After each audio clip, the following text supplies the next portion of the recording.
He was just a struggling single father working the night shift at a packaging warehouse, barely keeping his head above water. She was the powerful CEO in the corner office, making million-dollar decisions while he swept floors 3 stories below. The only reason their worlds collided was a burning school bus, 2 terrified little girls, and a split-second decision that would change everything. What happened next will challenge everything you believe about courage, hidden connections, and the way one moment of bravery can rewrite 2 people's destinies forever. Before we jump back in, tell us where you're tuning in from, and if this story touches you, make sure you're subscribed, because tomorrow, I've saved something extra special for you. Benjamin Romano's alarm clock screamed at 10:47 p.m., just as it had every night for the past 3 years. The sound cut through the thin walls of his 1-bedroom apartment in Millbrook Heights, jolting him from the restless half-sleep that had become his specialty since everything fell apart. He rolled over, squinting at the cracked ceiling where a water stain had grown into the shape of something that might have been optimistic once, but now just looked like disappointment. The apartment was small, sparse, and meticulously clean, in the way of a man who had learned that controlling the little things helped when the big things spiraled beyond reach. A fold-out couch served as his bed, positioned so he could see straight into the tiny alcove where 7-year-old Emma slept, her breathing steady and peaceful in a way that made his chest tight with gratitude and terror in equal measure. Her school backpack sat by the door, lunch packed and ready, permission slips signed in his careful handwriting.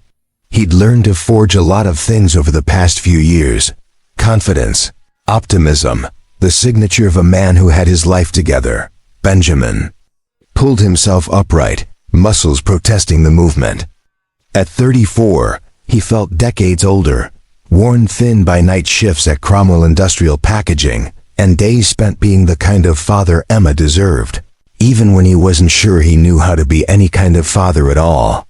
The mirror in the bathroom reflected back a stranger, hollow-eyed, stubbled, the kind of tired that sleep couldn't fix.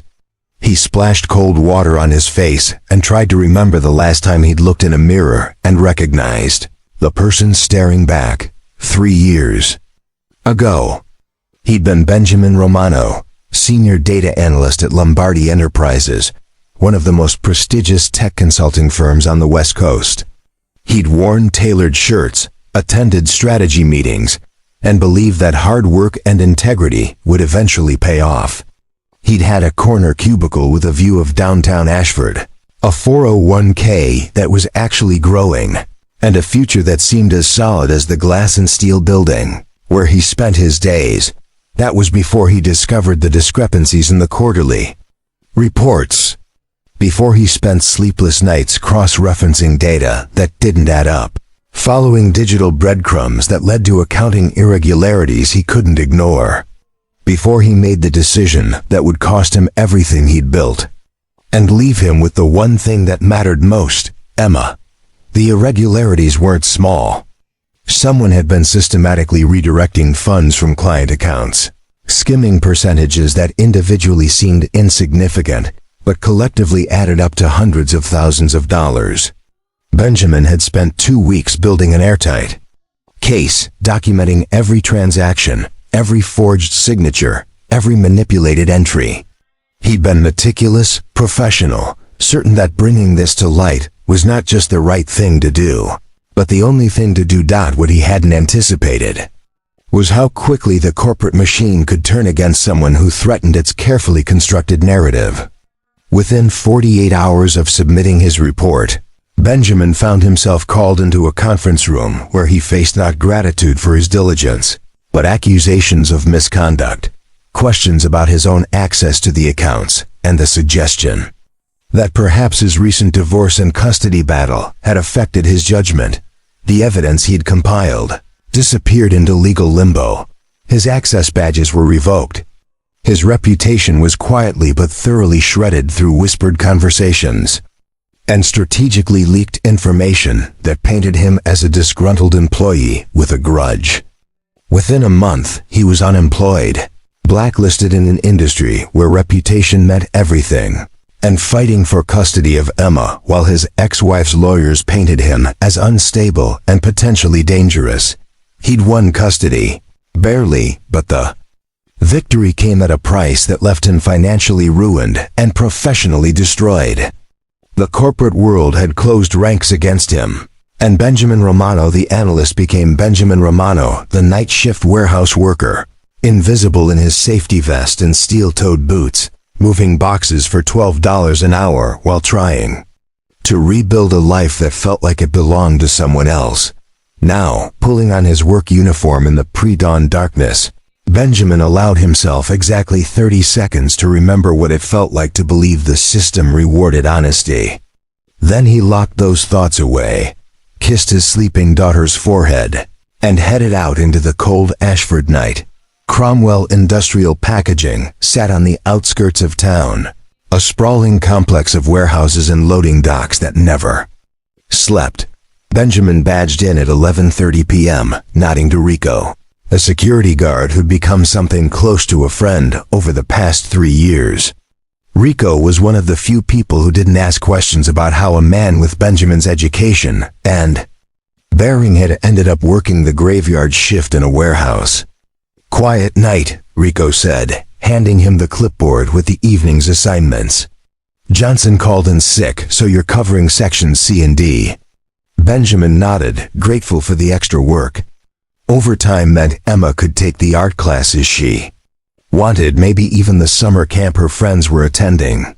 Every additional hour he worked was another brick in the wall he was building between his daughter and the poverty that snapped at their heels like a hungry dog.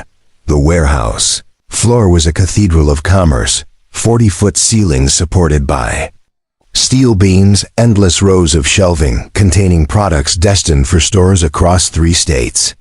Forklifts hummed along marked pathways, their backup beepers creating a mechanical symphony that had become the soundtrack to Benjamin's nights.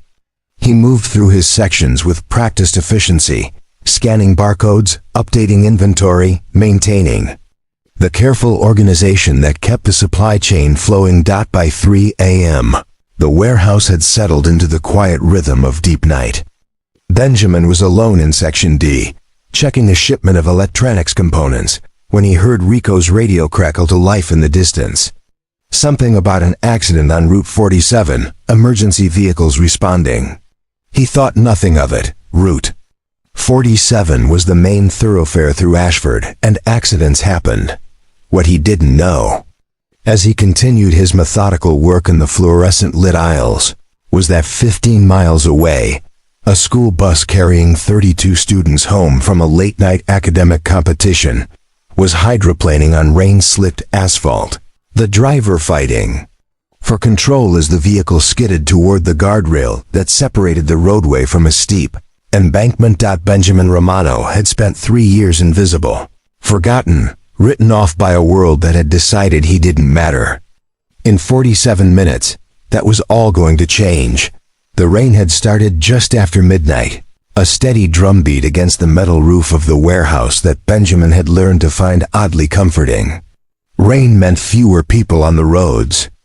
During his drive home, fewer risks to navigate in the pre-dawn darkness, when exhaustion made even familiar streets feel treacherous. He was finishing up Section D, ready to start the final inventory check before his shift ended, when his phone buzzed with a text from Mrs. Chun, Emma's elderly babysitter who lived in the apartment across the hall. Emma had a nightmare around 2, told her daddy was working hard to take care of her. She went back to sleep with a smile. "You're doing good, Benjamin." He stared at the screen for longer than necessary, feeling something tight in his chest loosen just slightly. Mrs. Chun never charged him enough for watching Emma, never complained about the irregular hours or the way his daughter sometimes cried for her father in the middle of the night. She was one of the few people in Benjamin's life who seemed to see past the uniform and the late hours to something worth believing in. He was sliding the phone back into his pocket when Rico's voice echoed across the warehouse floor, urgent and sharp in a way that made Benjamin's head snap up. "Romano, you still here?" "Section D," Benjamin called back, already moving toward the front of the warehouse. Something in Rico's tone made his pulse quicken. He found Rico standing by the security desk, holding his radio with one hand while scribbling notes with the other. The older man's face was grim, focused in a way Benjamin had never seen during their quiet night conversations. "What's going on?" Benjamin asked. Rico looked up. "Bad accident on Route 47. School bus went off the road about 10 minutes ago. They're calling for all available emergency personnel, but it's going to take time to get equipment out there." He gestured toward the window that faced the highway. In the distance, red and blue lights strobed against the low-hanging clouds. "Dispatch says the bus is hanging over the embankment. They can see smoke." Benjamin felt something cold settle in his stomach. Smoke? Smoke? Engine fire, maybe electrical. Could be nothing, could be everything. Rico was already reaching for his jacket. "I'm driving out there. Company policy says I should stay put, but..." Preparing and narrating this story took us a lot of time, so... If you are enjoying it, subscribe to our channel. It means a lot to us. Now back to the story. "I'm coming with you," Benjamin said without thinking. Rico paused, studying him. "You don't have to." "Yes, I do." Benjamin was already moving toward the employee lockers where he kept his jacket. He couldn't have explained the urgency that was building in his chest, the sense that this wasn't a choice but a compulsion. Somewhere in the rain and darkness, people needed help, and he was here, and he was capable, and for the first time in 3 years it felt like it meant something. They took Rico's pickup truck, a beat-up Ford that rattled but ran, racing down Route 47 toward the growing constellation of emergency lights. The rain was coming harder now, turning the windshield into a kaleidoscope of refracted red and blue. Benjamin gripped the door handle as Rico took a curve too fast, tires sliding slightly on the slick asphalt. "There," Rico said, pointing ahead. Jesus Christ. The school bus was exactly where dispatch had described it, nose down over the guardrail, rear wheels still on the pavement, but the front half suspended over a 20-foot drop into a creek that ran parallel to the highway. Steam rose from the engine compartment, and Benjamin could see the orange glow of flames beginning to lick at the undercarriage. Emergency vehicles had beaten them there, but not by much. 2 police cars, an ambulance, and a fire truck that looked like it had seen better decades. Paramedics and firefighters were moving with controlled urgency, but Benjamin could see the problem immediately. The bus was positioned at an angle that made it nearly impossible to approach safely.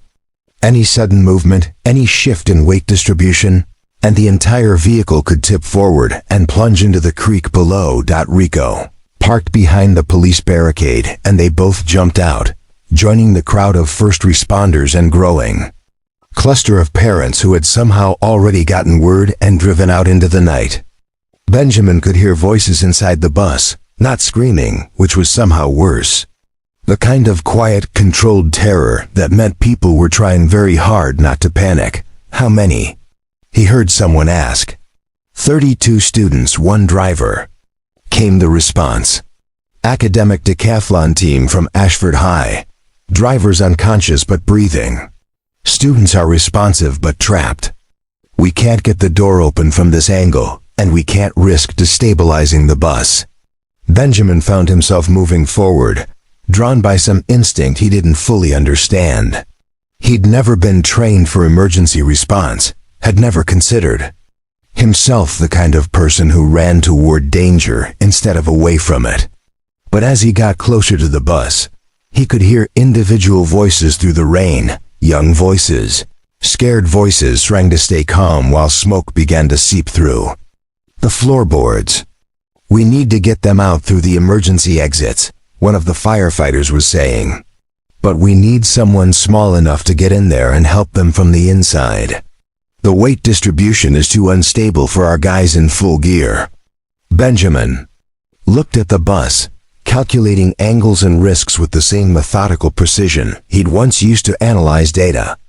The emergency door at the rear was accessible, barely, If someone could squeeze through the gap between the tilted bus and the guardrail. The windows along the side were another possibility, though they'd need to be broken from the inside. "I can do it," he said, the words coming out before his rational mind could stop them. The firefighter turned, taking in Benjamin's slight build and civilian clothes.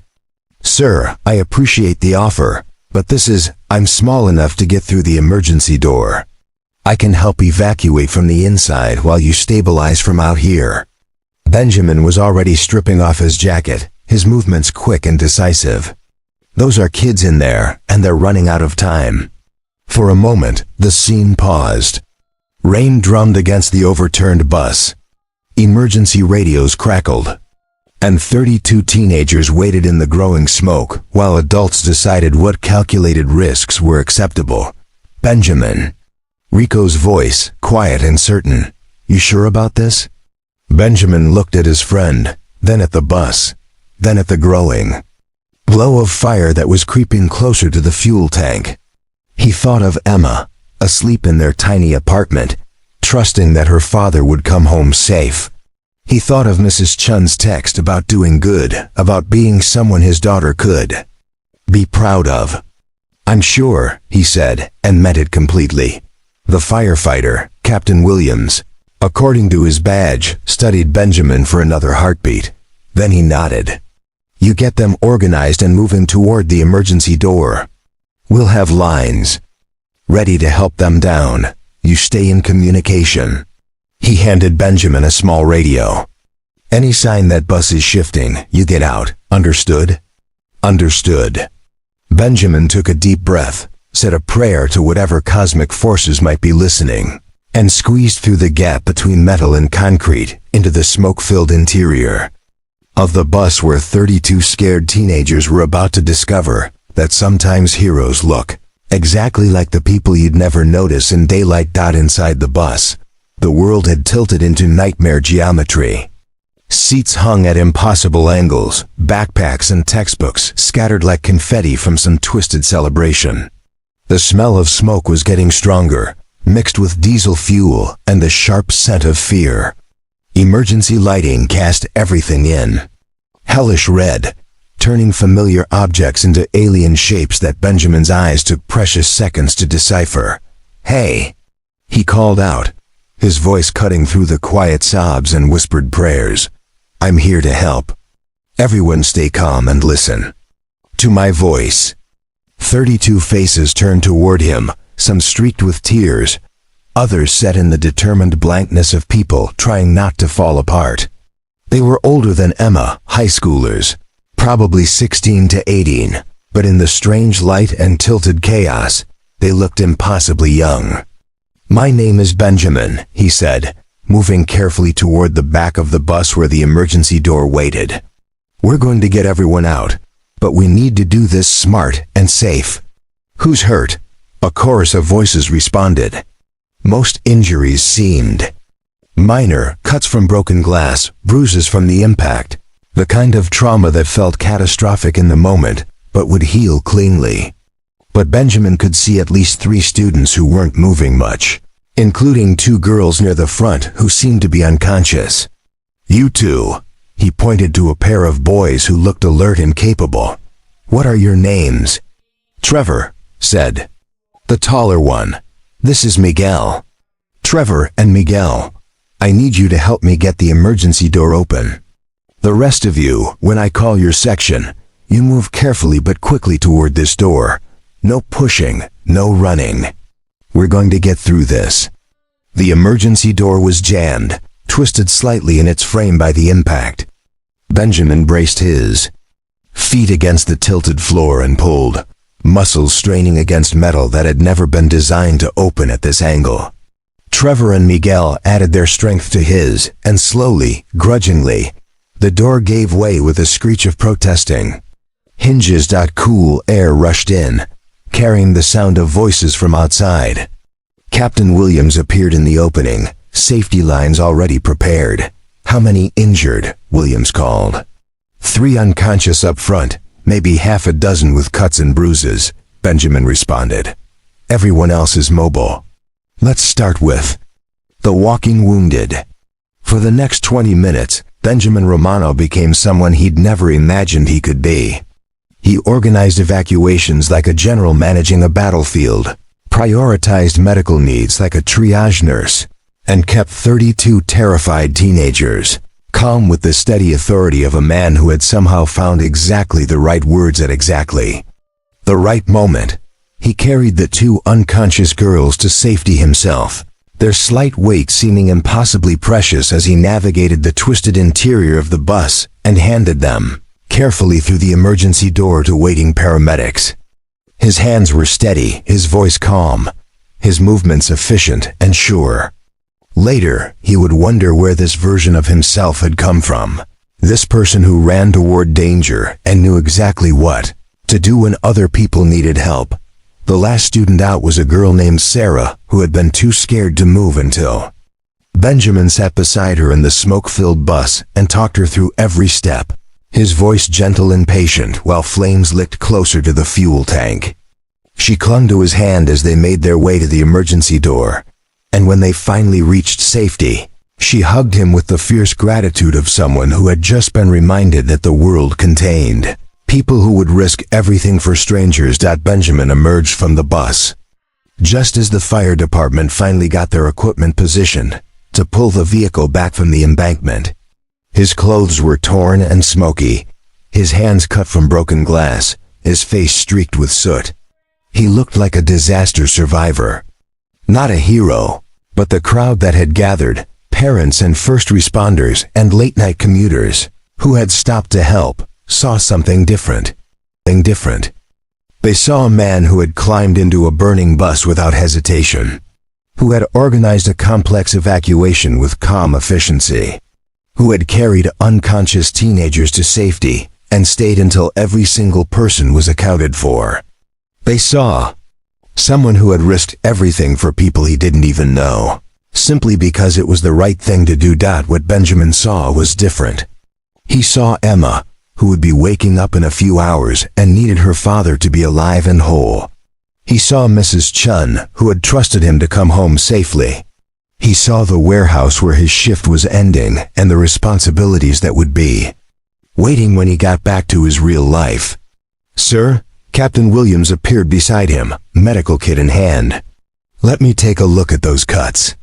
"I'm fine," Benjamin said, already stepping back toward Rico's truck. "Really, just want to go home." "Wait," Williams caught his arm gently. "I need your name for the report, contact information. What you did tonight."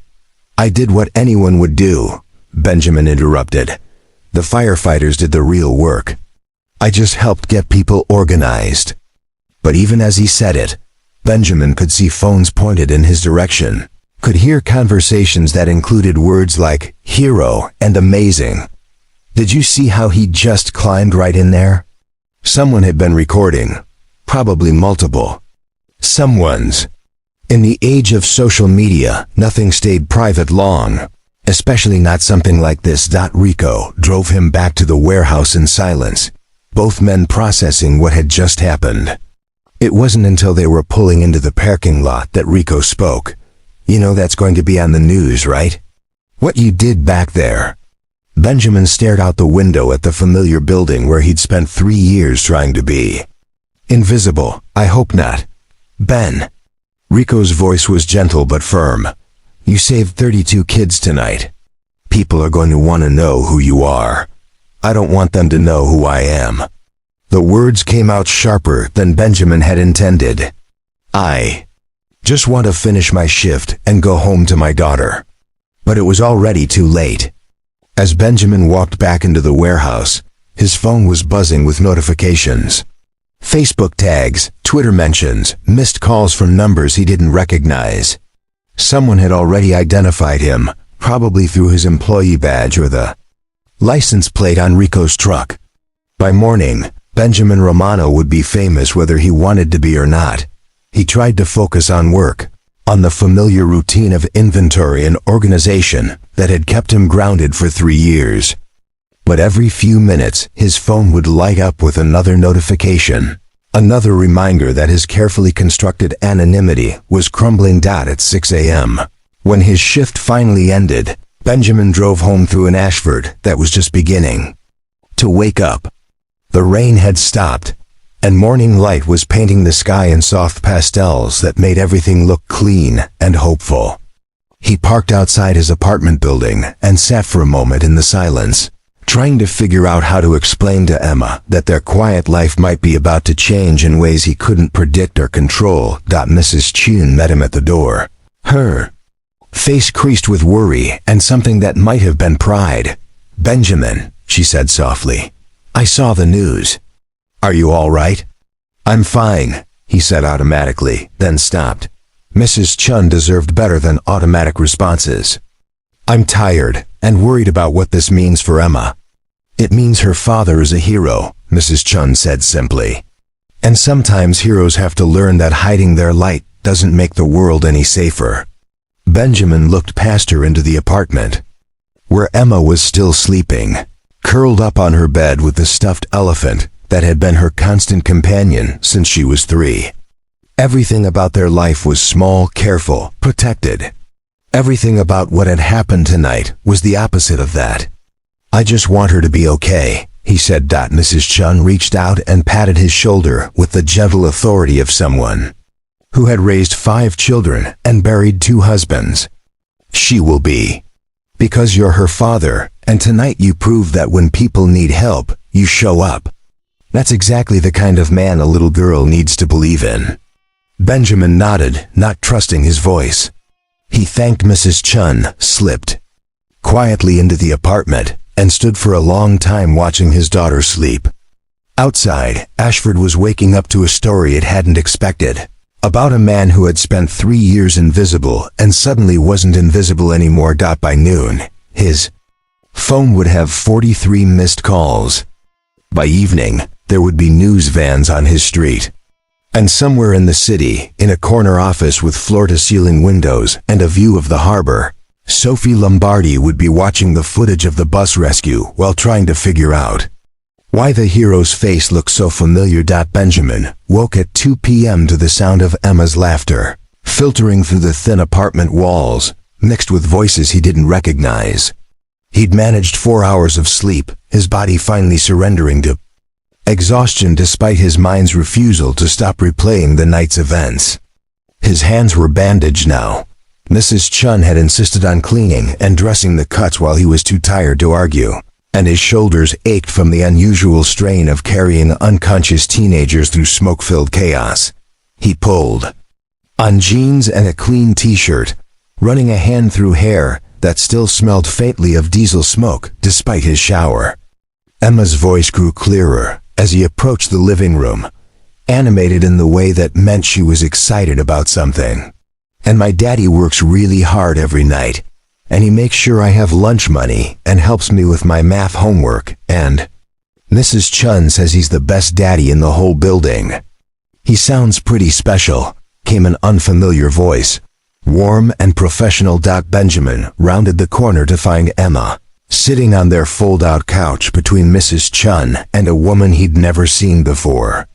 The stranger wore a navy blazer and pressed slacks, her dark hair pulled back in a style that suggested important meetings and corner offices. She was beautiful in the carefully polished way of someone accustomed to being photographed, but there was something in her eyes that looked tired, almost fragile beneath the professional composure. Emma spotted him first. "Daddy." She launched herself off the couch and into his arms with the enthusiasm of someone who had been saving up hugs for hours. "Mrs. Chun told me you were really brave last night.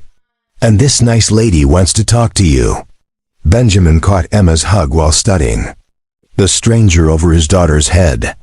She was standing now, and he could see the expensive cut of her clothes, the subtle makeup that had been applied by someone who knew what they were doing. Everything about her screamed corporate executive, which meant this visit was probably about last night, and that meant his careful anonymity was officially over. "Mr. Romano," the woman said, extending her hand. "I'm Sophie Lombardi. I was hoping I could have a few minutes of your time." The name hit Benjamin like a physical blow. Sophie Lombardi, CEO of Lombardi Enterprises. The woman whose signature had been on his termination letter 3 years ago, whose company had destroyed his reputation and left him blacklisted from the career he'd spent a decade building. He stared at her outstretched hand, his mind reeling through possibilities and implications, while Emma chattered happily about her morning. "Emma, honey," he managed, his voice sounding normal despite the chaos in his head. "Why don't you go show Mrs. Chun that drawing you were working on?" Emma bounced away, completely oblivious to the tension that had suddenly filled the small room. Mrs. Chun, who was far more perceptive, gathered Emma's art supplies with unusual efficiency and ushered her toward the kitchen table. "We'll be right over here if you need anything," Mrs. Chun said pointedly, positioning herself where she could keep an eye on both Emma and whatever conversation was about to happen. Benjamin turned back to Sophie Lombardi, trying to reconcile the polished executive in his living room with the distant figure who had represented everything that had gone wrong in his life. She was smaller than he'd expected, more real somehow. On the rare occasions when he'd seen her during his time at Lombardi Enterprises, she'd been a figure glimpsed through conference room windows or walking past cubicles with an entourage of assistants. Now she was standing in his apartment, looking almost nervous. "Ms. Lombardi," he said carefully, "what can I do for you?"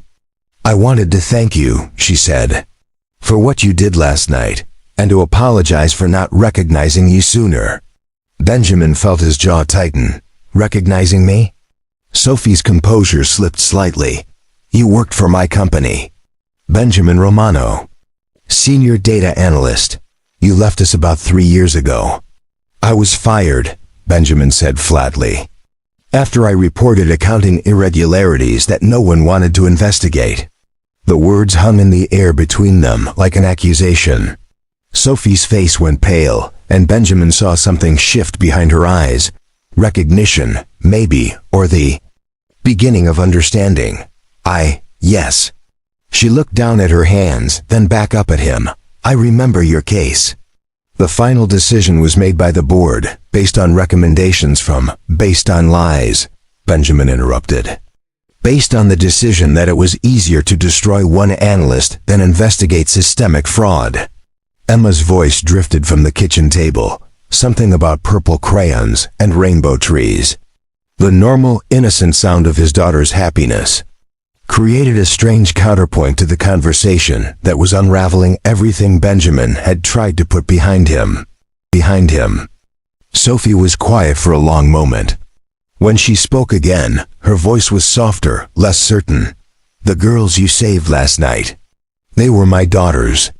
Benjamin blinked, the revelation shifting his understanding of why she was here. "Your daughters?" "Twins. Lily and Rose. They were on the academic decathlon team." Sophie's professional mask was cracking now, revealing something raw underneath. "They called me from the hospital around 4 a.m. Lily couldn't stop talking about the man who carried her to safety. She said he had kind eyes and gentle hands, and that he told her everything was going to be okay." Benjamin remembered Lily, one of the unconscious girls he'd carried from the bus. She'd been so still, so fragile, and he'd whispered reassurances to her even though he wasn't sure she could hear him. The idea that this composed executive was her mother, that those terrified teenagers had parents who loved them and worried about them, made the whole night feel different somehow. "Are they okay?" he asked. "Concussions. Some cuts and bruises." "They'll be fine, thanks to you." Sophie's voice was thick with emotion she was trying to control. "When I saw the news footage this morning and realized who you were, I had to come. I had to see you and try to understand." She trailed off, but Benjamin could see the question in her eyes. How did the man her company had destroyed become the hero who saved her children? How did someone she'd written off as a disgruntled former employee turn out to be the person who risked everything for strangers? Try to understand what? He prompted. Sophie looked around the small apartment, taking in the careful organization, the signs of a life being lived on a Very tight budget, the evidence of a single father doing everything he could to create stability for his daughter. When she spoke again, her voice was barely above a whisper. "I think I made a terrible mistake." The admission hung between them, heavy with implications that Benjamin wasn't sure he was ready to explore. For 3 years, he'd imagined this moment. Confronting the people who had destroyed his life, demanding explanations, getting the recognition he deserved. But now that it was happening, all he felt was tired. "Ms. Lombardi," he said carefully, "I appreciate you coming here. I'm glad your daughters are safe. But if this is about the past, it's about the future," she interrupted. "It's about the fact that I've spent 3 years knowing something was wrong with how your case was handled, and I didn't do anything about it because it was easier to let sleeping dogs lie. And now," she gestured helplessly, "now I've seen what kind of man you really are, and I can't pretend anymore that we did the right thing." Emma appeared at Benjamin's elbow, having escaped Mrs. Chun's supervision with the stealth that 7-year-olds had perfected over millennia. "Daddy, are you sad? You look sad." Benjamin knelt to Emma's level, smoothing her hair back from her face. "I'm not sad, sweetheart. Just having a grown-up conversation. Is the nice lady sad too? She looks like she might cry." Benjamin glanced up at Sophie, who was indeed looking like she might cry. The polished executive facade had completely crumbled, leaving behind someone who looked lost and guilty and desperate to find a way to make things right. "Sometimes grown-ups get sad when they realize they've made mistakes," Benjamin said gently. "But that's okay, because people can always try to do better." Emma nodded solemnly, then looked up at Sophie with the direct, unguarded curiosity of someone too young to understand the weight of corporate politics and destroyed reputations. "My daddy says mistakes are just chances to learn something new," Emma announced, "and that the important thing is saying sorry and trying to fix it." Sophie's breath caught, and Benjamin saw tears gathering in her eyes. She knelt down to Emma's level, matching Benjamin's position. "Your daddy is very smart," Sophie said softly, "and you're very lucky to have him." "I know," Emma said with the confidence of someone who had never doubted her father's love. "He takes care of me and reads me stories and makes really good pancakes on Sundays, and now he's famous for being brave." Sophie looked up at Benjamin, and in her expression he saw something he'd stopped hoping for 3 years ago. Someone finally seeing him clearly, finally understanding what they'd lost when they decided he was disposable. "Mr. Romano," she said, standing slowly, "would you be willing to have a longer conversation? Not here, not now, but somewhere we can talk properly about what happened and what might be possible going forward." Benjamin studied her face, looking for signs of manipulation or corporate strategy. What he saw instead was genuine remorse and something that might have been hope. "I'll think about it," he said. Sophie nodded, reaching into her purse and pulling out a business card.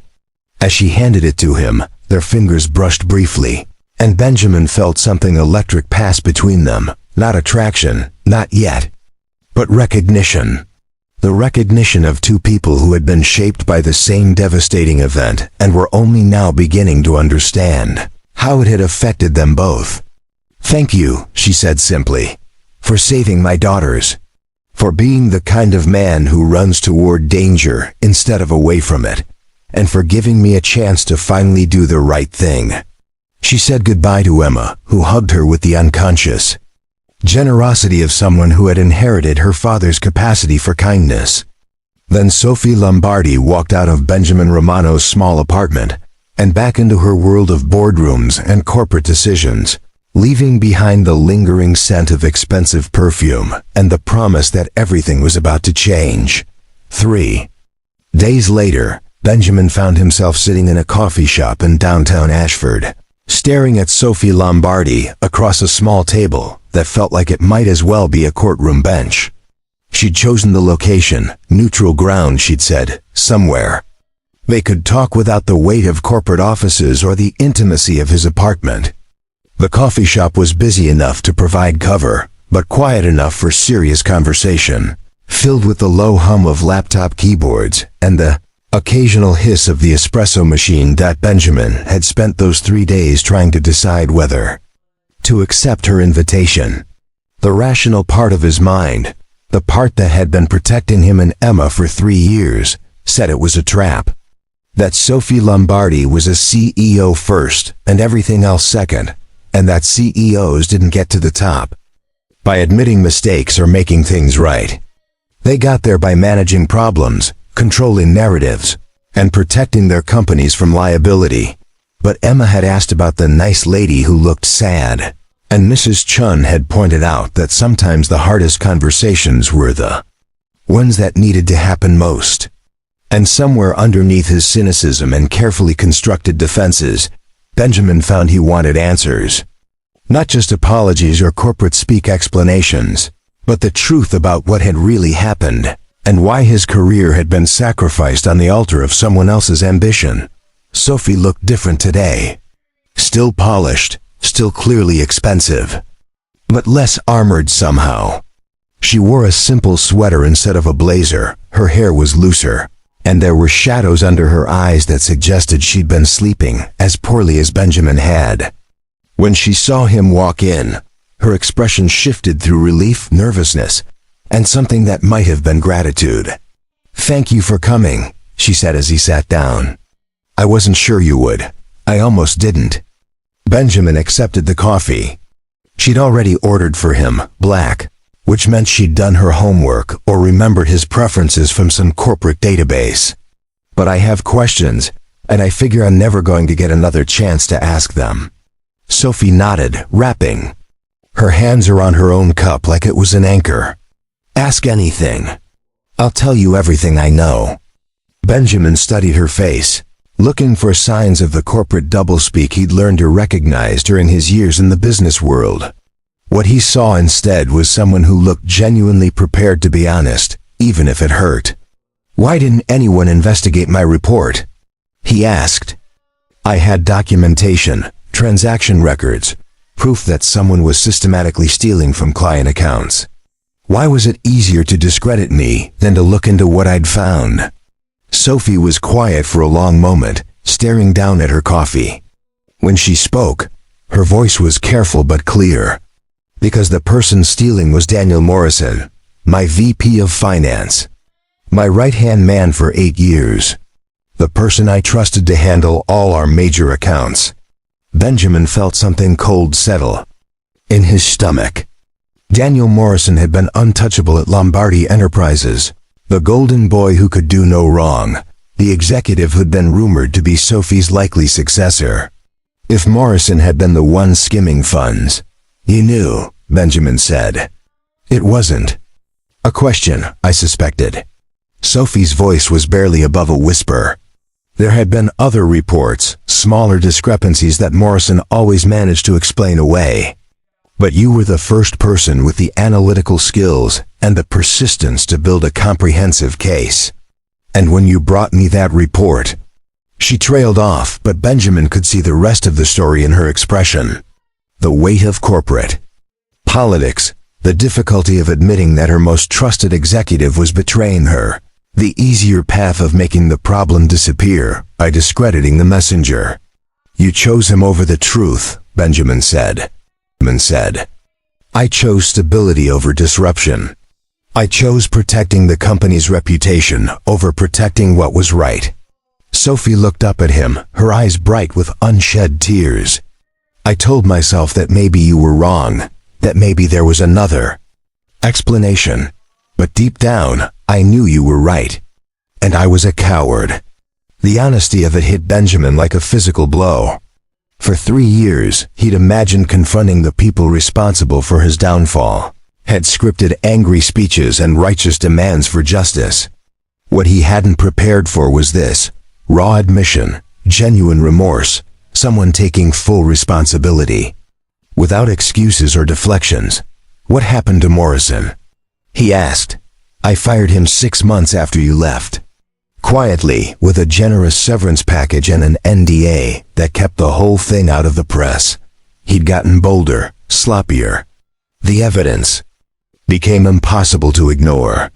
Sophie's mouth twisted bitterly. I did exactly what I should have done when you first brought me the report, but I was 6 months too late, and it cost you everything.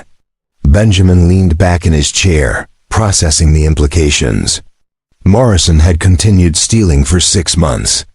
After Benjamin's firing, emboldened by getting away with it, stealing more money while Benjamin lost his career and his reputation. How much, he asked. Total? Just over $2 million.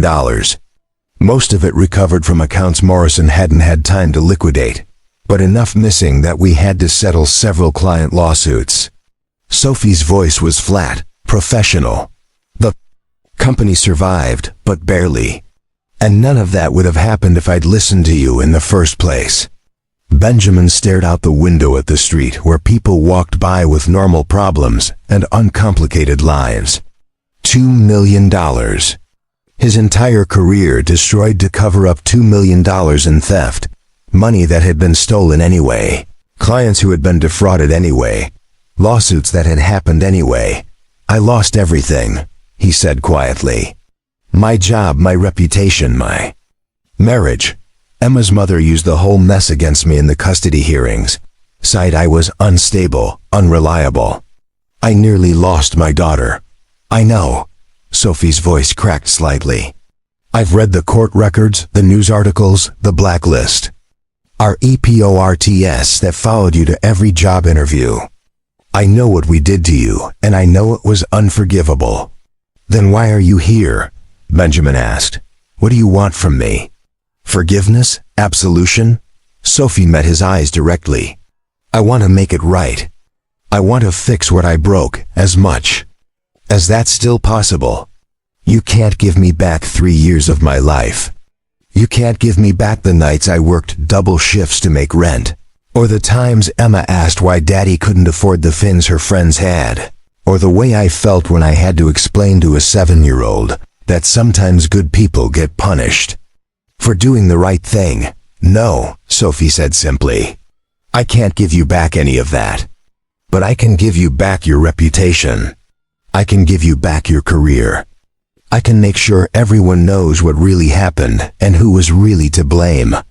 Benjamin felt something shift in his chest, a loosening of the knot of anger and resentment he'd been carrying for 3 years. It was what he'd wanted to hear for so long that he'd stopped believing it would ever happen. And what would that cost you? He asked. Sophie smiled, and for the first time since she'd walked into his apartment, it was a real smile, not a corporate one. Everything, my reputation. Probably my job, definitely my standing in the business community. When the truth comes out about how I handled your case, I'll be finished. And you're willing to do that? You saved my daughters, Sophie said simply. You risked your life for 2 girls you didn't even know, without hesitation, without asking. What was in it for you? After what I did to you, you had every reason to walk away, to let someone else handle the rescue. But you didn't. You showed me what integrity actually looks like, and now I have to live with mine. They sat in silence for several minutes, the weight of confession and possibility settling between them. Around them, the coffee shop continued its normal rhythms. People living their ordinary lives while 2 people tried to figure out how to rebuild something that had been broken for years. There's something else, Sophie said eventually. Something I need to tell you about that night. Benjamin looked up from his coffee. What? Lily and Rose. They won't stop talking about you. Not just the rescue, but you. The way you spoke to them, the way you made them feel safe. They want to meet you properly, to thank you themselves. Sophie hesitated. They don't know you used to work for my company. They don't know about any of the history. To them, you're just the hero who saved their lives. Benjamin thought of Emma, of how she'd reacted to Sophie's visit, the easy way. His daughter had accepted kindness from a stranger. How old are they? 15. Sophomores at Ashford High. Straight-A students, academic decathlon team, the whole thing. Sophie's voice softened with maternal pride. They're good girls, kind girls. They get that from their father. Their father? My ex-husband, David. We divorced 2 years ago amicably. He's a pediatric surgeon, spends most of his time at the hospital saving lives. Sophie's expression grew complicated. He's actually a lot like you, in some ways. The kind of man who does the right thing, even when it's difficult. Benjamin heard the subtext, that Sophie had a type, that she was drawn to men with integrity, even when that integrity made her own compromises harder to live with. Ms. Lombardi, he began. Sophie, she corrected. After everything we've talked about today, I think we can use first names. Sophie, what exactly are you proposing? You said you wanted to make things right, but what does that actually look like? Sophie pulled out her phone and showed him a document that had been prepared by her legal team. Benjamin skimmed it quickly, his analytical mind parsing the corporate language and legal specifics. It was a comprehensive vindication, public acknowledgement of his innocence, restoration of his employment record, financial compensation for lost wages, and a personal recommendation that would open doors throughout the industry. This goes public tomorrow, Sophie said. Press release, internal company memo, personal statements from me taking full responsibility. By the end of the week, everyone in the industry will know that Benjamin Romano was right, that he was wrongfully terminated, and that anyone who blacklisted him made a serious mistake. Benjamin stared at the document, seeing his professional resurrection laid out in legal terminology and corporate letterhead.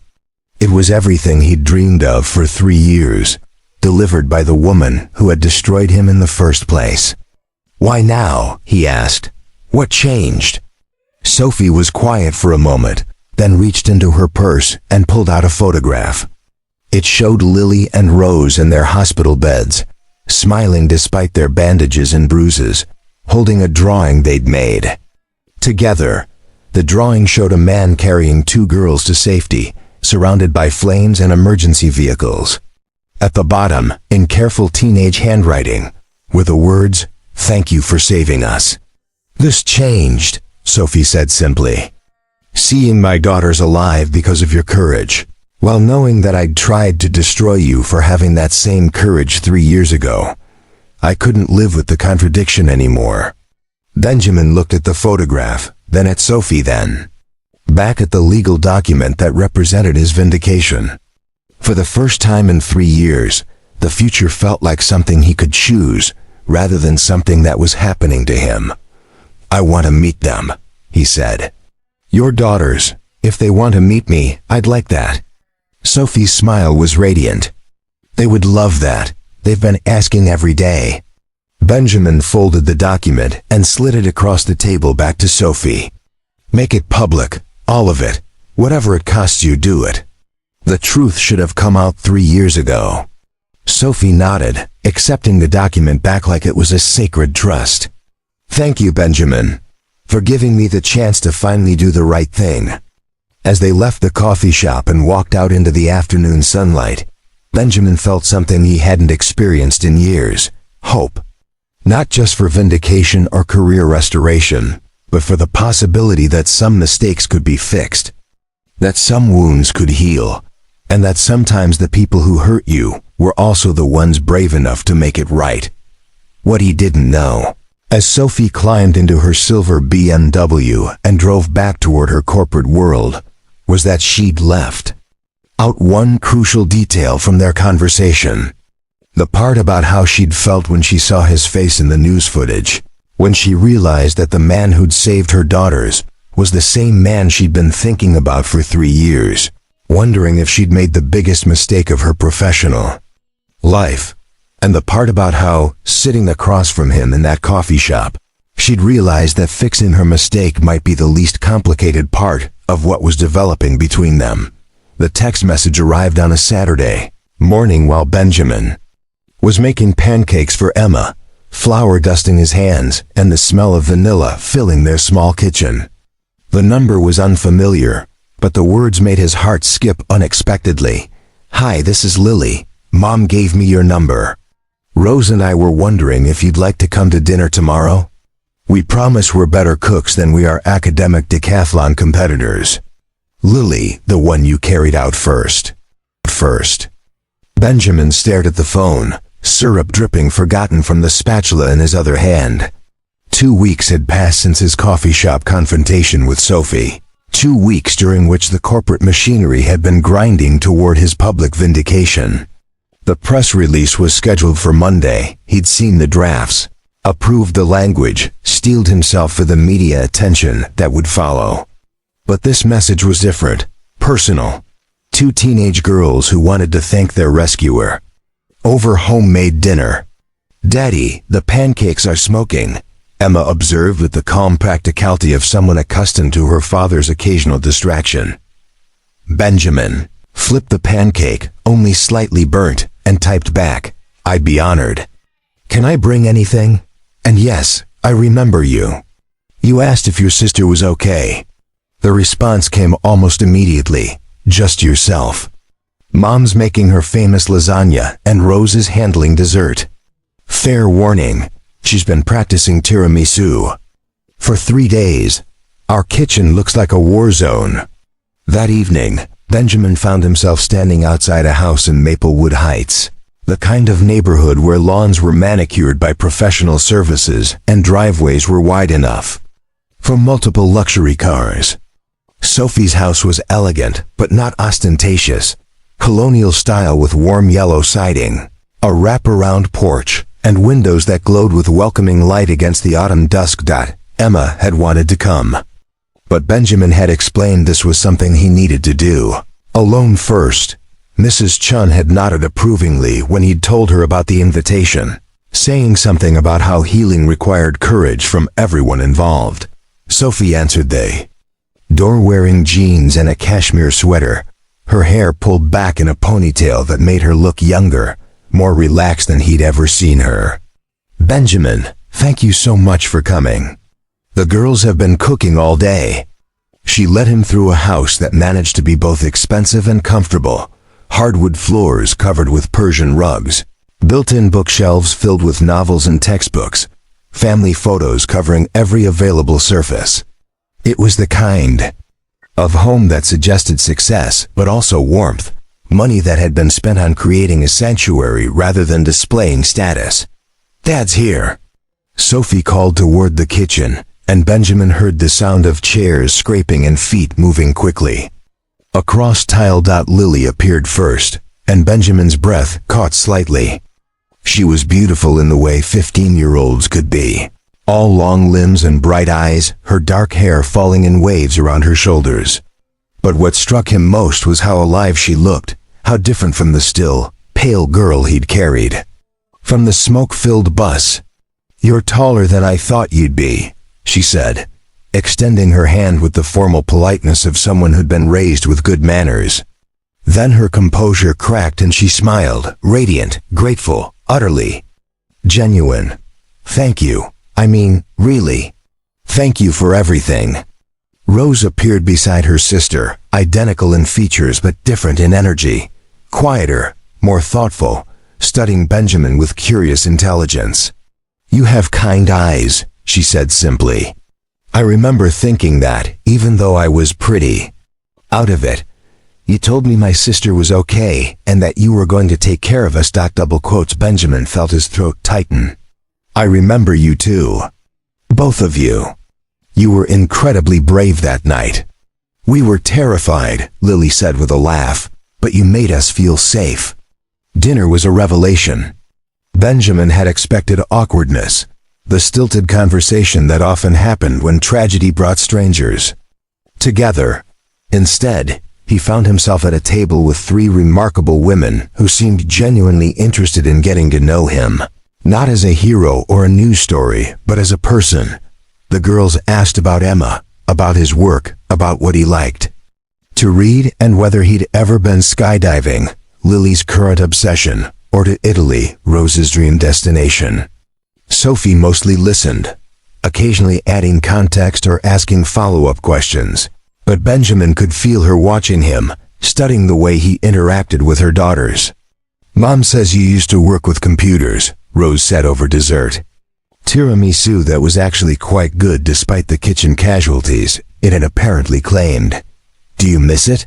Benjamin glanced at Sophie, who gave an almost imperceptible nod. The girls didn't know about the history between their parents, about the professional destruction and corporate cover-ups. To them, he was simply someone who'd moved from office work to warehouse shifts, probably for personal reasons they were too polite to probe. I do miss it sometimes, Benjamin said carefully. I liked solving problems, finding patterns in data that other people missed. But life has a way of taking you in directions you don't expect. Like becoming a hero? Lily asked. I'm not a hero. I just did what anyone should do when people need help. That's exactly what heroes say, Rose observed. Real heroes anyway. The fake ones are always talking about how heroic they are. After dinner, the girls insisted on showing Benjamin their academic decathlon trophies, their art projects, their college prep books. Sophie followed at a distance, occasionally adding maternal commentary or gentle corrections when the girls' enthusiasm outpaced accuracy. They love you, she said quietly when Lily and Rose had run upstairs to find a photo from their last debate. Tournament. They're amazing, Benjamin replied. You should be proud. I am. But I'm also terrified every day that I'm not enough for them, that I'm not giving them what they need. Sophie's voice carried the weight that all single parents knew, the constant fear of inadequacy despite best efforts. You're giving them everything, Benjamin said simply. I can see it in how they talk to you, how comfortable they are in their own home. They know they're loved. Sophie looked at him for a long moment, something shifting in her expression. You understand that, don't you? The weight of being everything to someone small and precious. Emma's the best thing I've ever done, Benjamin said, and the scariest responsibility I'll ever have. When Lily and Rose returned with their photo albums and debate team certificates, Benjamin found himself genuinely engaged in their academic achievements, asking questions about their research topics and competition strategies. These were brilliant. Girls, not just smart but intellectually curious, passionate about learning in a way that reminded him of his own younger self. What do you want to study in college? He asked. Lily wants to be a lawyer, Rose said. She likes arguing with people. I like defending people who need defending, Lily corrected with dignity. There's a difference. And I want to study psychology, Rose added. I'm interested in how people think, why they make the decisions they do. Benjamin glanced at Sophie, who was smiling with the complicated pride of a mother watching her children reveal themselves to be the people she'd hoped they would become. As the evening wound down, Benjamin found himself reluctant to leave. The house felt warm, alive in a way his small apartment couldn't match.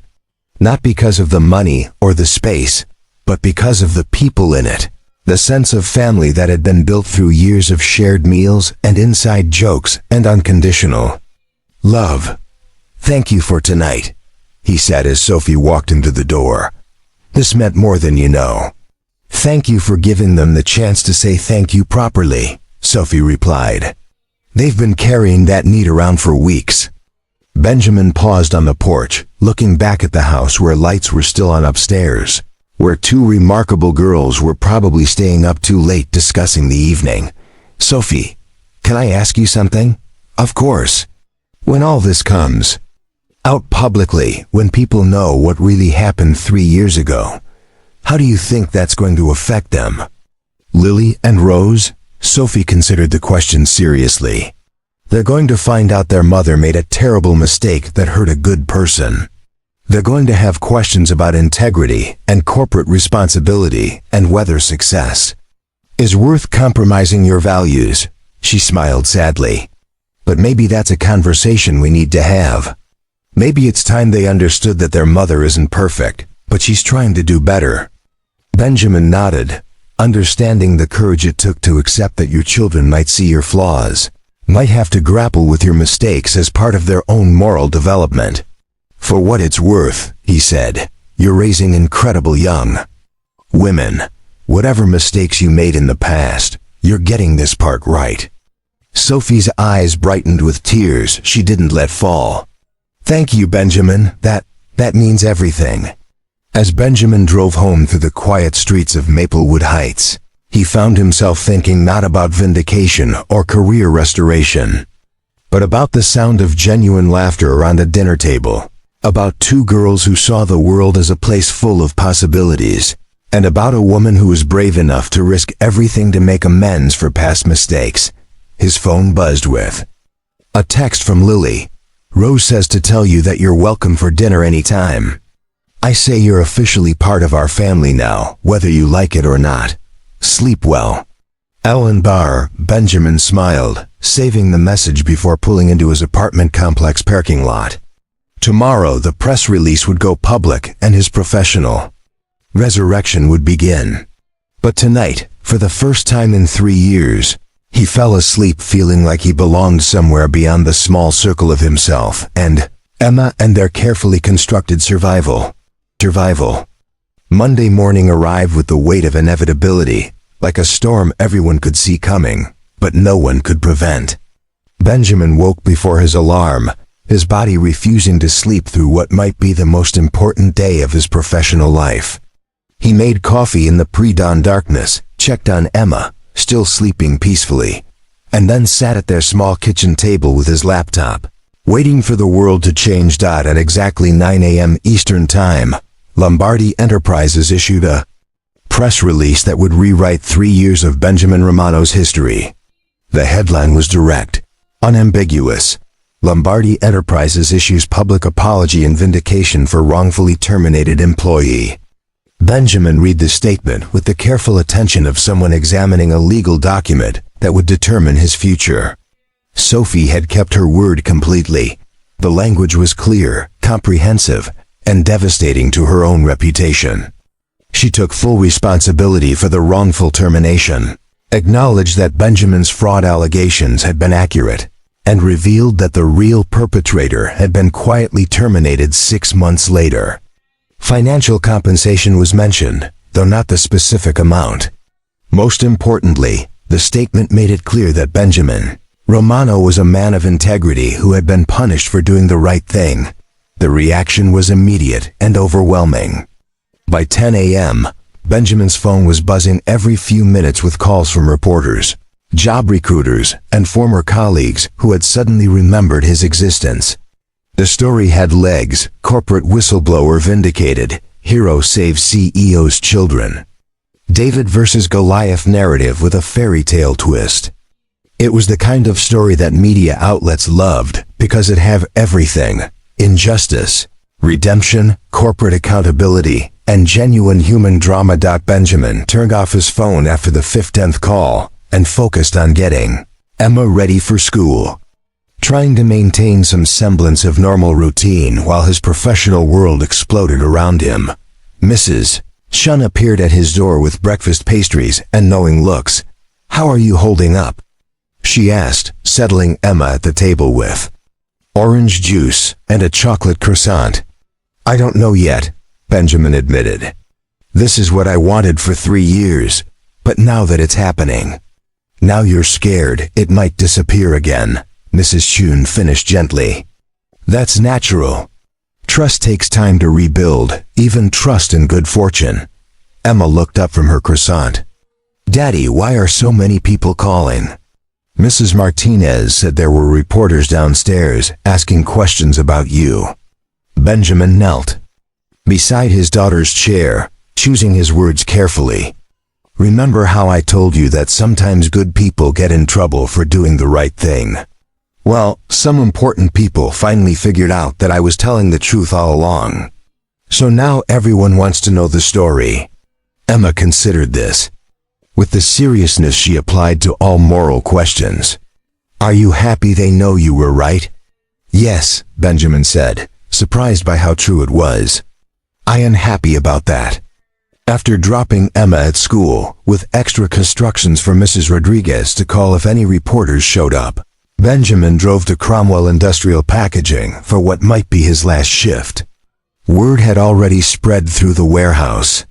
Rico met him at the security desk with a newspaper folded to show. Benjamin's photo above a story headlined "Local Hero Was Corporate Whistleblower." "Look at you, famous twice in 1 month," Rico said with a grin. "Though I got to say, this explains a lot about why a guy with your education was working our shift." "Just want to finish out my responsibilities," Benjamin said. "Give proper notice. Man, you could walk out right now and nobody would blame you. You got job offers yet?" Benjamin thought of the voicemails he'd been avoiding, the recruiting firms that had blacklisted him 3 years ago and were now eager to represent him. A few. By lunchtime, Benjamin had received 17 job offers, including 3 from companies that had refused to interview him just months earlier. The hypocrisy was staggering but not surprising. Corporate America loved a redemption story, especially when it made them look progressive and forgiving. The salary figures being discussed were double what he'd made in his previous position. Compensation for lost years wrapped in signing bonuses and executive perks. But the call that mattered most came at 2 p.m. from a number he didn't recognize, but a voice he'd been hoping to hear. "Benjamin, it's Sophie. Are you somewhere you can talk?" Benjamin stepped outside into the warehouse parking lot, away from the constant hum of machinery and conversation. "I'm here. How are you holding up?" Sophie's laugh was strained. "I've had better days. The board called an emergency meeting for this afternoon. My resignation letter is drafted and ready to submit." "Sophie, you don't have to." "Yes, I do. This was always going to be the price, and I'm prepared to pay it." Her voice was steady, resolved. "But that's not why I'm calling. I wanted you to know that Lily and Rose read the news this morning. They have questions." Benjamin felt his stomach drop. "Are they okay?" "They're processing. Rose said she's not surprised. She always thought there was more to your story than working in a warehouse. Lily is angry, but not at you. She's furious that her mother could have been part of something so unjust." Sophie's voice cracked slightly. "She asked me how I could look at myself in the mirror, knowing what I'd done to someone who saved their lives." "What did you tell her?" "The truth. That I was a coward who chose convenience over courage, and that it took seeing real integrity in action to understand how far I'd fallen." Sophie paused. "They want to see you, tonight if possible. They want to hear your side of the story directly."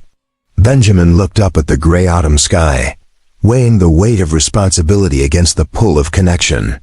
These girls had been through enough trauma without having to grapple with their mother's corporate failures, but they deserved honesty about the world they were inheriting. "Of course," he said. "What time?" That evening, Benjamin found himself back in the Maplewood Heights house that was beginning to feel familiar, sitting across from Lily and Rose in the living room while Sophie retreated to the kitchen to give them privacy. The girls looked older somehow, as if the morning's revelations had aged them in the way that understanding adult complexities always did. "We read everything," Lily said without preamble. "Every article, every statement, every timeline. Mom destroyed your career because you told the truth about someone stealing money." "That's an oversimplification," Benjamin said gently. "Your mother was in an impossible situation." "No." Rose's voice was quiet but firm. "She wasn't. She had a choice between protecting her company's reputation and protecting what was right. She chose wrong." Benjamin looked between these two remarkable girls, seeing Sophie's intelligence and determination reflected in their faces, but also something harder, the beginning of the moral complexity that would define their adult lives. "Yes," he said simply, "she chose wrong. But people make mistakes, even good people, especially when they're scared or under pressure." "How can you defend her?" Lily demanded. "After what she did to you, how can you sit here and make excuses?" Benjamin leaned forward, his voice gentle but serious. "Because 3 years ago, I thought the world was divided into good people and bad people, and that good people always did the right thing. I was wrong. The world is messier than that. Your mother made a terrible decision, but she's spending everything she has to fix it. That takes a different kind of courage. She's losing her job, Rose said. The news, said the board, is probably going to force her out. And she knew that would happen when she decided to tell the truth. She's sacrificing her career, her reputation, everything she's built, because she finally understood that some things matter more than success. Lily was quiet for a long moment, processing. You really forgive her? Benjamin thought about forgiveness, about the way he'd been carrying for 3 years, and how much lighter it had felt since that coffee shop conversation. I'm learning to. Forgiveness isn't something that happens all at once. It's a choice you make every day, sometimes every hour. But yes, I forgive her. Why? Rose asked. Because holding on to anger was killing me slowly, and because she saved my daughters. Benjamin smiled. Oh, and because she's raising 2 incredible young women, who care enough about justice to be furious when they see it denied. Sophie appeared in the doorway, hesitant. How are we doing in here? Lily looked at her mother for a long moment, then crossed the room and hugged her fiercely. I'm still angry, she said into Sophie's shoulder. But I love you, and I'm proud that you're trying to make it right. Rose joined them, creating a knot of family reconciliation that made Benjamin's chest tight with emotion. We're going to get through this together, Rose said simply. All of us. Sophie looked at Benjamin over her daughters' heads, her eyes bright with gratitude and something deeper. All of us, she repeated softly. Later, after the girls had gone upstairs to finish homework, Sophie and Benjamin sat on the front porch in the cool evening air, watching the lights come on in neighboring houses. The board meeting is tomorrow, Sophie said. By Friday, I'll probably be unemployed for the first time in 20 years. Scared? Benjamin asked. Sophie considered the question. Terrified. But also relieved. I've been carrying the weight of what I did to you for 3 years. At least now it's out in the open. What will you do? I don't know. Maybe consulting, maybe teaching. Maybe something completely different, she smiled. I hear the night shift at packaging warehouses teaches you a lot about what really matters. Benjamin laughed, surprised by how natural it felt to share humor with this woman, who had been his enemy, and was becoming something else entirely.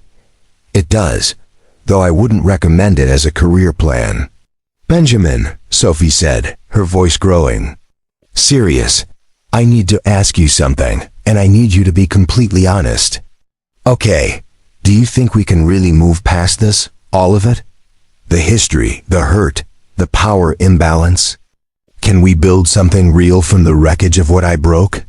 Benjamin looked at her, really looked, seeing not the polished executive who had destroyed his life, but the woman who was risking everything to repair it, the mother who was teaching her daughters that courage sometimes meant admitting you were wrong. The person who was brave enough to ask hard questions about forgiveness and second chances. I think, he said carefully, that some of the best things are built on foundations that had to be broken first, cleared away so something stronger could take their place. Sophie's smile was radiant, hopeful in a way that made Benjamin's heart skip unexpectedly. I'd like to try, she said. If you're willing. As Benjamin drove home that night, his phone finally turned back on and buzzing with dozens of messages about job offers and interview requests. He realized that vindication felt different than he'd expected. It wasn't the triumphant satisfaction he'd imagined, but something quieter and more substantial, the relief of being seen clearly, of having his truth acknowledged, of finally being able to move forward instead of constantly looking back. Corporate world wanted Benjamin Romano, the vindicated whistleblower, the hero with the compelling comeback story. But as he pulled into his apartment complex and saw Mrs. Chun waiting on her balcony to hear how his day had gone, he realized what he wanted was simpler: to be Benjamin Romano, the good man, the loving father, the person who showed up when people Needed help. Everything else was just details. Thanksgiving arrived 6 weeks after the vindication, bringing with it a crisp November morning and the kind of domestic chaos that only happened when two families attempted to merge their holiday traditions on short notice. Benjamin stood in Sophie's kitchen, attempting to coordinate the timing of 3 different side dishes while Emma and Rose decorated place cards at the dining room table, and Lily argued with Sophie about the proper way to baste a turkey. "You're supposed to turn the temperature down after the first hour," Lily insisted, armed with a cookbook and the confidence of someone who had watched exactly 2 YouTube tutorials. "I've been making this turkey for 15 years, Sophie replied, with maternal patience. "Trust me on this one." Benjamin smiled as he stirred cranberry sauce, marveling at how quickly this had become normal, the easy banter, the comfortable chaos, the sense of belonging in someone else's kitchen. The past 6 weeks had been a whirlwind of change. Sophie's resignation from Lombardi Enterprises, Benjamin's transition to a senior analyst position at Morrison Tech Solutions. The irony of the company name wasn't lost on either of them. And the gradual weaving together of 2 families learning to become one. It hadn't been without challenges. Emma had struggled initially with sharing her father's attention, while Lily and Rose had needed time to process their mother's romantic involvement with the man she'd wrongfully fired. But children were remarkably adaptable when the adults in their lives were happy, and all 3 girls had eventually embraced the expanded family constellation with enthusiasm. "Dad, can you help us with the math on this seating chart?" Rose called from the dining room. "We're trying to figure out optimal conversation flow based on personality compatibility." Leave it to Rose to turn Thanksgiving dinner into a social psychology experiment, Sophie said fondly. Benjamin joined the girls at the dining room table, which was covered with charts, colored pencils, and place cards featuring hand-drawn turkeys with surprisingly sophisticated artistic detail. Emma had thrown herself into the project with the intensity she brought to all creative endeavors, while Rose approached it with scientific methodology and Lily provided running commentary on everyone else's artistic choices. "We thought you should sit between Mom and Emma," Rose explained, showing him her carefully plotted diagram. "You're good at managing competing conversational interests. And Grandpa David should sit next to Lily, because she likes to debate politics and he never backs down from an argument," Emma added, "even when he's wrong about recycling." Benjamin looked up at Sophie, who was pretending not to listen while she prepared stuffing. The decision to invite David, Sophie's ex-husband, and the girl's father had been Sophie's idea, part of her ongoing effort to model healthy family dynamics for all the children involved. Benjamin had been nervous about meeting the man who had once been married to the woman he was falling in love with, but David had turned out to be gracious, intelligent, and genuinely grateful that Benjamin had saved his daughter's lives. "What about Mrs. Chun?" Benjamin asked. "Where does she fit in this complex social architecture?" "Next to me," Emma said immediately. "She promised to tell me more stories about when you were young and stupid." "I was never young and stupid," Benjamin protested. "Everyone is young and stupid sometimes," Lily observed. "It's how you learn to be old and wise." The doorbell rang, and Benjamin went to answer it, finding David on the porch with an enormous flower arrangement and a bottle of wine that probably cost more than Benjamin used to make in a week. He was a tall man with graying temples and the kind of easy confidence that came from saving children's lives for a living. "Benjamin, good to see you again," David said, shaking hands with genuine warmth. "Sophie tells me you're settling into the new job well." "It's been an adjustment," Benjamin admitted, leading David into the house. "Going from night shifts to boardroom presentations isn't exactly seamless. But you're happy?" Benjamin glanced around the house that had become his second home, listening to the sound of his daughter laughing with Sophie's girls while Sophie orchestrated the final preparations for their first holiday together as an extended family. "Yeah," he said. "I'm happy." Mrs. Chun arrived shortly after, bearing her famous green bean casserole, and wearing her best dress, a navy blue creation with tiny pearl buttons that she'd been saving for special occasions. Emma immediately attached herself to the elderly woman's arm, chattering about the place, cards and the scientific seating arrangement, and how her daddy was learning to make Sophie's grandmother's stuffing recipe. "You look good," Mrs. Chun told Benjamin quietly while Emma was distracted by Lily's explanation of cranberry sauce chemistry. "Lighter somehow." "I feel lighter," Benjamin admitted. "Like I can finally breathe properly again." Dinner was a revelation. In controlled chaos, David and Lily did indeed debate politics, specifically environmental policy and the economics of renewable energy, while Rose peppered David with questions about pediatric surgery techniques. Emma appointed herself the official conversation moderator, ensuring that everyone got equal speaking time and that no one dominated the discussion. Sophie sat at the head of the table, presiding over the organized mayhem with the satisfaction of someone who had successfully orchestrated a complex social experiment. She looked beautiful in a deep burgundy dress that brought out the warmth in her dark eyes. But more than that, she looked content. The corporate stress lines that had been etched around her eyes were fading, replaced by laugh lines and the kind of relaxation that came from no longer carrying the weight of compromise and moral ambiguity. "I have an announcement," Sophie said during dessert, raising her wine glass with the ceremonial gravity of someone about to share important news. "I've been offered a position." The table fell silent, everyone turning to look at her expectantly. "The State Attorney General's office wants me to head up their new corporate accountability division, investigating financial crimes, pursuing whistleblower cases, basically doing everything I should have been doing 3 years ago, but with the authority to actually make a difference." The response was immediate and enthusiastic.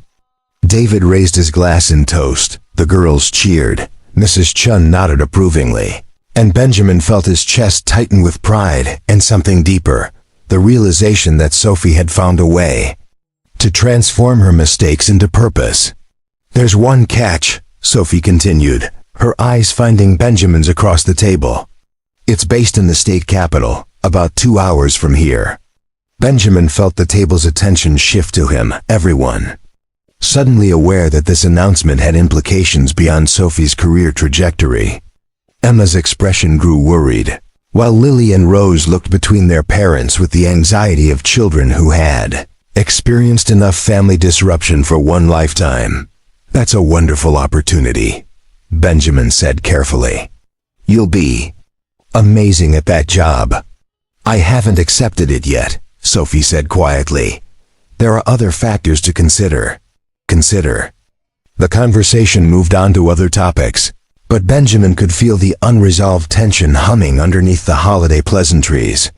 After dinner, while the girls were in the living room arguing about what movie to watch, and Mrs. Chun was helping David with dishes, Benjamin and Sophie found themselves alone on the back porch, wrapped in blankets against the November chill. "Tell me what you're thinking," Sophie said without preamble. Benjamin was quiet for a moment, watching his breath mist in the cold air. "I'm thinking that 6 months ago, the idea of you moving 2 hours away would have been irrelevant to my life, and now it feels like losing something I just found." Benjamin turned to face her directly. "But I'm also thinking that you've spent 3 years rebuilding your integrity, and this job is the culmination of that. You can't turn it down because of a relationship that's still figuring itself out." Sophie reached for his hand, her fingers cold but sure. "What if I don't want to figure it out from 2 hours away? Then we figure out how to make it work," Benjamin said simply. "Emma and I could relocate. My new company has offices there, and Emma's young enough that changing schools won't derail her life. You'd do that? Uproot everything you've built here?" Benjamin looked through the window at Emma, who was curled up between Lily and Rose on the couch, all three of them absorbed in animated debate about their movie selection. This was what family looked like, he realized, not the traditional nuclear structure he'd grown up expecting, but something messier and more complex and infinitely more real. Sophie, 3 years ago I thought I'd lost everything that mattered. Career, reputation, future. All of it gone because I tried to do the right thing. But I was wrong. What mattered was Emma, and making sure she grew up knowing that her father was someone she could be proud of. Everything else was just stuff. Sophie's eyes were bright in the porch light, reflecting something that might have been tears or might have been hope. Now I have more than I ever imagined possible, Benjamin continued. Emma has sisters who adore her. I have work that feels meaningful again. And I have you, brilliant, complicated, courageous you, who risked everything to make amends for a mistake and ended up giving me a family I didn't know I wanted. Benjamin. So yes, he said, squeezing her hand. If taking that job means relocating, we'll relocate. If it means commuting, we'll commute. If it means figuring out how to blend 2 households and 3 children and 2 careers and all the messy complications that come with trying to build something real and lasting, then that's what we'll do. Sophie was quiet for a long moment, studying his face in the dim light. Then she smiled, the real smile that he'd learned to distinguish from her corporate smile, the one that reached her eyes and transformed her entire face. There's something else about the job offer, she said. They want me to bring someone with me. A senior analyst who understands corporate financial structures and has experience with whistleblower cases. Someone with unimpeachable integrity and a reputation for doing the right thing even when it costs him everything. Benjamin blinked, processing the implication. Sophie, are you offering me a job? I'm offering you a partnership. Professional and personal.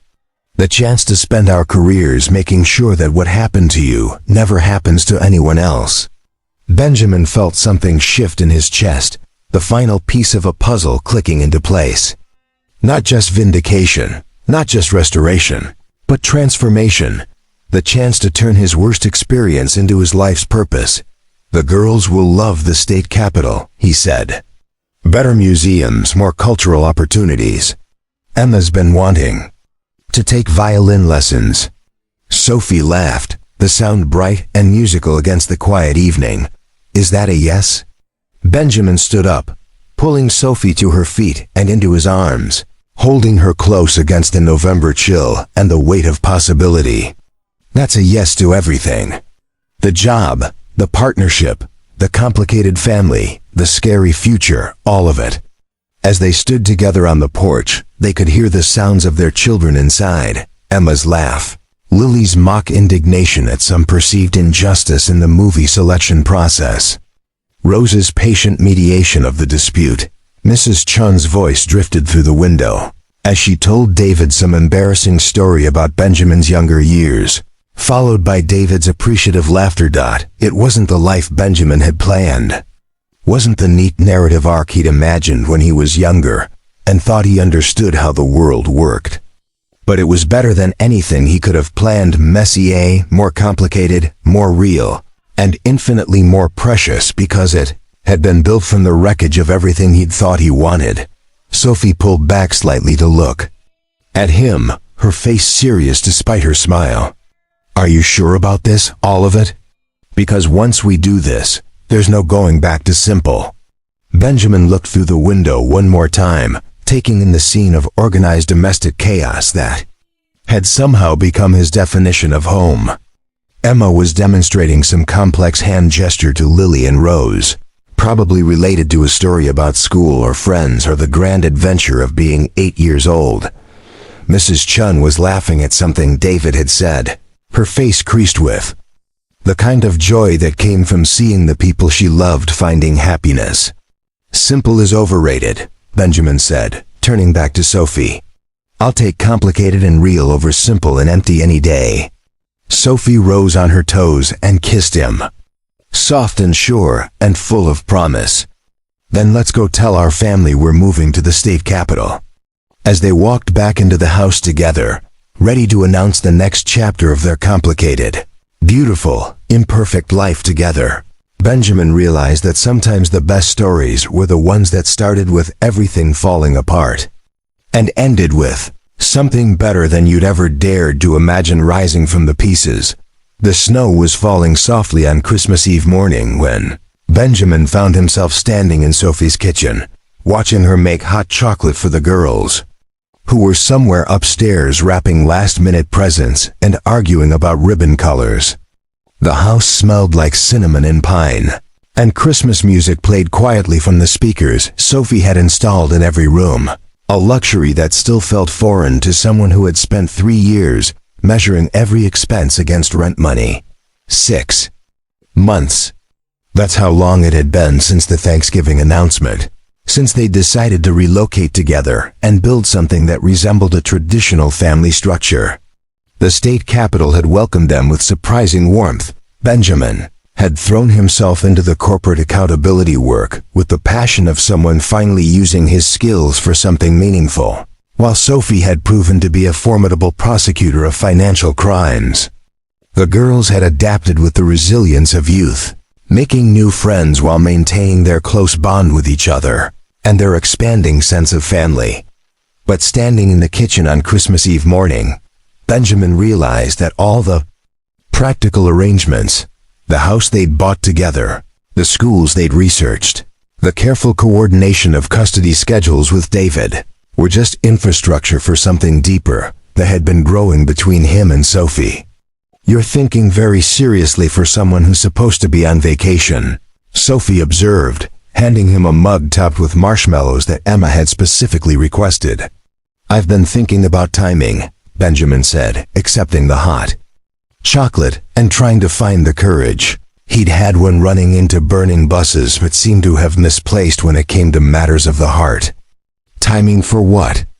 Benjamin set down his mug and reached into his jacket pocket, pulling out a small velvet box that had been burning a hole there for the past 2 weeks. Sophie's eyes widened slightly, her hands stilling on the counter. "Benjamin, I know this isn't how these things usually happen," he said quickly, the words tumbling out before he could lose his nerve. "I know we've been practical about everything else, the move, the jobs, blending the families, making sure the girls were settled before we made any big changes. But Sophie, I can't wait for the perfect moment anymore." Sophie was staring at the box like it might contain either salvation or disaster. "The girls are upstairs. They could come down any minute." "Good," Benjamin said, surprising himself with the certainty in his voice. "They should be here for this." "They're part of what I'm asking." He opened the box to reveal a ring that wasn't flashy or expensive. He'd learned that Sophie valued meaning over display, but was beautiful in its simplicity. A single diamond surrounded by smaller stones, elegant and timeless. "Sophie Lombardi," he said, his voice growing steadier as he found the words that had been building in his heart for months. 3 years ago, you made a mistake that cost me everything I thought I wanted. 6 months ago, you gave me everything I never knew I needed." Sophie's eyes were bright with tears she wasn't trying to hide. "You gave me back my reputation, my career, my sense of purpose. But more than that, you gave me a family. You gave Emma sisters who adore her. You gave me work that means something. And you gave me the chance to love someone who's brave enough to admit when she's wrong and strong. Enough to make it right. Make it right." Benjamin knelt on the kitchen floor, the ring box open between them like a promise. "I'm not asking you to marry the man whose life you destroyed. I'm asking you to marry the man who became himself because you had the courage to fix what you'd broken. Will you marry me?" Sophie was crying openly now, her hands pressed to her mouth.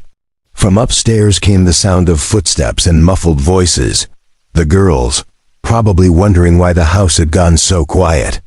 "Yes," Sophie whispered, then louder, "Yes, Benjamin. Yes to all of it." As Benjamin slipped the ring onto her finger, Emma appeared at the kitchen doorway, followed by Lily and Rose, all 3 girls taking in the scene with the wide-eyed wonder of children witnessing something momentous. "Are you guys getting married?" Emma asked, her voice pitched somewhere between excitement and concern. "We are," Sophie said, turning to include all three girls in the moment. "If that's okay with you." The response was immediate and enthusiastic. Emma launched herself at Benjamin with enough force to nearly knock him over, while Lily and Rose surrounded Sophie in a group hug that dissolved into happy tears and excited chatter about wedding plans and dress colors and whether they could all be in the wedding party later. After the girls had called David to share the news and Mrs. Chun had been summoned for an impromptu celebration dinner, Benjamin and Sophie found themselves alone on the front porch, watching the snow continue to fall over their new neighborhood. "Are you sure about this?" Sophie asked, her engagement ring catching the light from the Christmas decorations that lined their street. "Marriage is complicated under the best circumstances, and our circumstances are perfect," Benjamin interrupted. "Complicated and messy. And real and perfect." Sophie smiled, leaning against him in the cold air. "I love you, Benjamin Romano. I love your integrity and your kindness and the way you show up for people, even when it costs you everything." "I love you too," Benjamin replied, feeling the truth of it settle into his bones like warmth. "I love your courage and your fierce protection of the people you care about, and the way you're teaching our girls that it's never too late to do the right thing." As they stood together watching the snow fall on Christmas Eve, Benjamin realized that this was what redemption actually looked like, not the dramatic vindication he'd imagined, but the quiet joy of building something beautiful from the pieces of what had been broken. Tomorrow would bring wedding plans and the ongoing work of blending families and careers. But tonight there was just this: love freely given, commitment freely chosen, and the promise that some stories that begin with loss can end with everything you never dared to hope for. 2 years later, Benjamin Romano stood in the conference room of the State Attorney General's office, watching Sophie present their latest case findings to a room full of federal investigators. She moved with the confident authority of someone who had found her true calling, gesturing toward charts and financial documents that told the story of a pharmaceutical company's systematic fraud, the kind of case that would have been buried under corporate pressure just a few years ago. "The whistleblower came forward 6 months ago," Sophie was saying, her voice clear and professional. "Our investigation confirms that the allegations are not only credible, but represent a pattern of misconduct that goes back nearly a decade." Benjamin smiled from his seat at the conference table, remembering another whistleblower from another time, when truth-telling was punished rather than protected. Their division had become a model for other states, a place where people could come forward without fear of retaliation, where integrity was rewarded rather than destroyed. After the meeting, Benjamin and Sophie walked together toward the parking garage, their footsteps echoing in the underground space that had become as familiar as their own home. "Good presentation," Benjamin said. "Though I think Agent Martinez is going to have his work cut out for him with that pharmaceutical case. He can handle it. Besides, we gave him everything he needs to build an airtight case." Sophie paused beside her car, keys in hand. "Speaking of which, did you see the email from Senator Williams' office? They want us to testify at the corporate accountability hearings next month." "Congressional testimony," Benjamin mused. "5 years ago, I was invisible. Now senators want my opinion on federal policy." "You were never invisible," Sophie said gently. "You were just waiting for the right people to see you." The drive home took them through the heart of the state capitol, past the university where Rose was now a freshman studying psychology, past the Performing Arts Center where Lily had just been accepted into a summer theater program. Emma was 13 now, tall and confident and passionate about environmental science, following in the footsteps of her adopted sisters by excelling academically while maintaining the kind heart that had always been her defining characteristic. Their house sat on a quiet street lined with mature oak trees, a colonial-style home with enough bedrooms for everyone, and a backyard where Mrs. Chun, who had moved with them, claiming she was too old to break in new neighbors, maintained a garden.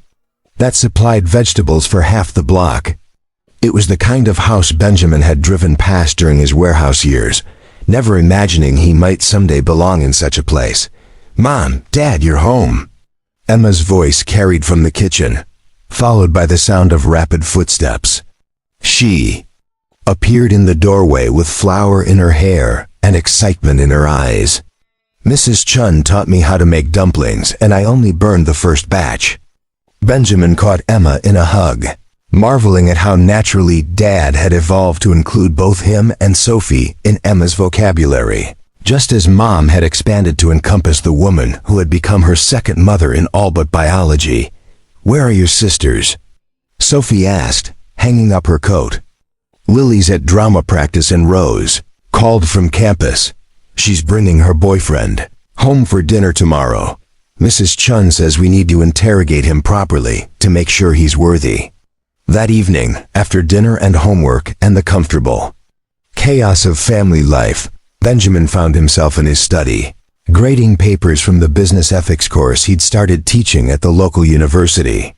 It was volunteer work, something he did because he believed in giving back, in making sure the next generation understood that integrity wasn't just an abstract concept, but a practical necessity for sustainable success. Knock on the door interrupted his thoughts. Sophie appeared with 2 cups of tea, settling into the chair across from his desk. "Busy day tomorrow," she said. "The Patterson case goes to trial, and we have that interview with the Journal about the whistleblower protection legislation. Busy, but good," Benjamin replied. "Remember when we thought moving here would simplify our lives?" Sophie laughed. "I remember thinking a lot of things that turned out to be wrong. But this..." She gestured around the study, toward the sounds of Emma practicing piano in the living room and Mrs. Chun watching her evening news programs. "This turned out better than anything I could have planned." Benjamin set aside his papers and looked at his wife, still a marvel, even after 2 years of marriage, that Sophie Lombardi had become Sophie Romano and chosen to share his name and his life. She wore her wedding ring alongside the engagement ring he'd given her that Christmas Eve morning, both bands now scratched and worn from daily wear, symbols of promises kept rather than displays of wealth. "Do you ever think about that night?" he asked. "The bus, the rescue, everything that came after?" "Every day," Sophie said simply. "It was the night both our lives changed completely." Benjamin nodded, thinking of the man he'd been then, isolated, bitter, convinced the world had no place for him. That man felt like a stranger now, someone he'd known briefly, but no longer recognized. "I got a call today," he said. "From Rico, my old supervisor at the warehouse. They're closing the Cromwell facility, moving operations overseas. He wanted to know if I could help some of the guys find new positions." "Of course you said yes." "Of course I said yes." Benjamin smiled. "Funny how life circles back sometimes. Those men gave me dignity when I had nothing else. Now maybe I can return the favor." Sophie reached across the desk and took his hand, her touch as familiar now as breathing. "You know what I love most about you? My devastating good looks and modest nature. Your inability to walk past someone who needs help. It got you fired from your first job, nearly killed you in that bus rescue, and now it's the reason senators want your opinion on federal policy." Sophie's eyes were warm with affection and something deeper. "You can't help but show up for people. It's who you are." Benjamin thought about that, about showing up, about the choice between safety and service, about the way character revealed itself not in grand gestures, but in daily decisions to care about other people's welfare. "We should get some sleep," he said, but neither of them moved to leave the comfortable intimacy of their shared evening routine. Outside, snow was beginning to fall again, the first of the season, covering their neighborhood in the kind of pristine beauty that made even ordinary streets look magical. Through the window, Benjamin could see lights in other houses, families settling in for the night, people living their own complicated, beautiful, imperfect lives. "Benjamin," Sophie said softly, "are you happy? Are you happy? He looked around the study that had become his sanctuary, filled with books and papers and pictures of their blended family. He thought about Emma's laughter in the kitchen, about Lily's theatrical ambitions and Rose's academic achievements, about Mrs. Chun's garden and David's weekend visits, and the work that gave his life meaning beyond personal success. Yes, he said, and meant it completely. I'm happy. Benjamin Romano had learned that some stories that begin with everything falling apart can end with something better than you ever imagined possible. He had learned that integrity has a price, but that the cost of abandoning it is always higher. Most importantly, he had learned that heroes aren't people who never fall down. They're people who get back up, who show up when they're needed, who choose to care about others even when the world seems determined to punish them for it. As they turned off the lights and headed upstairs to their shared bedroom, Benjamin realized that his transformation was complete, not because he'd gotten his old life back, but because he'd built a new one worth living.